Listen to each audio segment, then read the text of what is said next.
I'm going to end on this. This is coming out next year, hopefully, on Netflix by director Guillermo del Toro. It's a dark stop motion version of Disney's Pinocchio.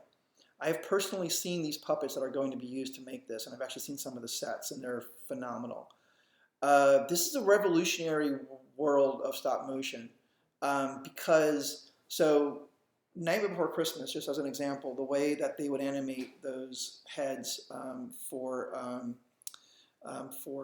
that film, um, it would basically do head replacement. So for every mouth expression, they'd have to have a different head because it had a different, kind of created clay, dried hard clay, mouth expression on that head, and they would pop that onto the head, take the other head off, put the other head on, take the other head off, the other head on, and it's very time consuming, and that's how you would get the lip sync.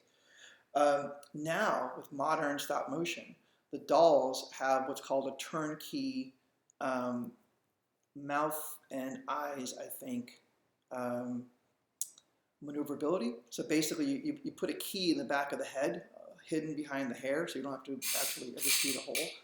Put a key in, and you can rotate it, and it would change the mouth to become like an E sound versus an A sound versus an O sound.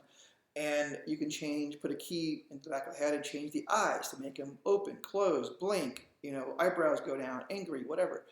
So you don't have to physically replace these heads. We have these but each of these dolls are like $10,000 to make because they're so perfect and all the mechanics that actually make it work.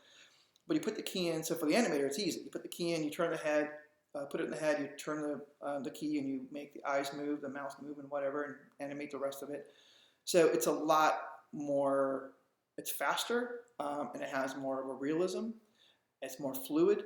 So anyway, that's modern stop motion, and that's going to come out ideally if all goes well, and they're still on schedule on production next year on Netflix. So watch this trailer and a little behind the scenes of Guillermo del Toro's Pinocchio.